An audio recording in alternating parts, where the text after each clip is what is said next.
मराठी फ्लॅशमध्ये जो खूप स्वागत आहे. पहिलाच प्रश्न मी तुला विचारणार आहे, बॉडी बिल्डिंग मधून ऍक्टिंग मध्ये कसा काय प्रवास?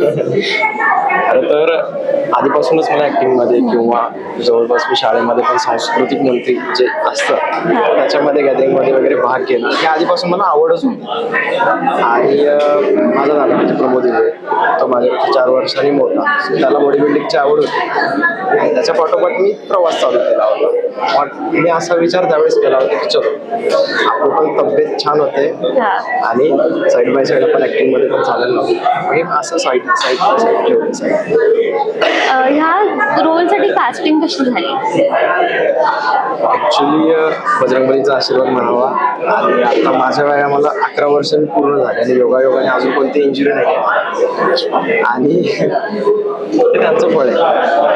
आणि मग कास्टिंग आता मी जवळपास सुभेदारमध्ये पण काम केलं आणि तेव्हापासून शिवराज अष्टकाचा एक भाग होण्यासाठी खूप तळमळ होती. कारण फरजंद बघितला, फतेह शिकस्त बघितला, बावनकुळे, शेर, शिवराज, सुभेदार, सर्वांनाच वाटतं की या टीमचा एक भाग व्हायलाच पाहिजे. माझी खूप तळमळ होती. मग मी सुभेदारमध्ये एंट्री केली, त्याच्यानंतर मग मुक्ताईमध्ये आलो थोडासा आणि आता मग गणपती शिवराय स्वारी आग्रा हा असा प्रवास आहे. कास्टिंग बाबतीत बोलायला गेलं बरेच म्हणजे प्रोजेक्ट्स पिपास आहेत म्हटलंच आहेत. अचानक मला त्यांनी सांगितलं की पैसाची कमी करायचं. ऍक्च्युली असं 2 मिनिट असं शांतच होतो कारण मोठी जबाबदारी होती, समजत नव्हतं काही. काहीच समजत नव्हतं. मी असा विचारच पडलो होतो की अरे मग थोडस शौर्याचे पोवाडे ऐकायचे, सचिन काकांचे हत्तीसोबत त्यांनी झुंज घेतली होती ते, हे सगळं आठवत ऐकत मग मी ऑनस्टेज तिथं फ्लोअरवरती जायचो. पहिल्यांदा जेव्हा कॅमेरा फेस केलास तेव्हा काय भावना होत्या?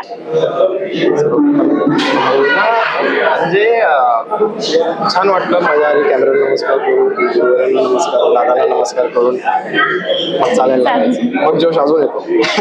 बरं, तुझा चित्रपटातला लुक तर आम्ही पाहूच मोठ्या स्क्रीनवर. आत्ताचा लुक काहीतरी वेगळंच सांगून जातोय. तर पार्टी पण अख्ख्या मूवीचं दाखवशील आम्हाला एकदा? तर ह्या आत्ताच्या लुक बद्दल तू काय सांगशील?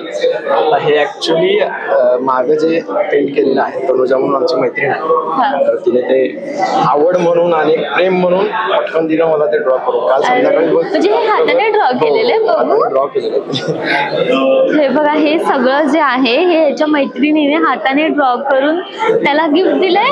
येस, आवड आणि प्रेम म्हणून एक शिवराज अष्टकाचा भाग आणि असंही नाही पूर्ण टीमला पण देते. अरे अच्छा, म्हणजे हा फक्त ट्रेलर होता, पिक्चर बरं. खूप छान वाटलं तुझ्याशी बोलून. तुझ्या संपूर्ण आयुष्यासाठी तुला खूप खूप शुभेच्छा. धन्यवाद. Thank you sir.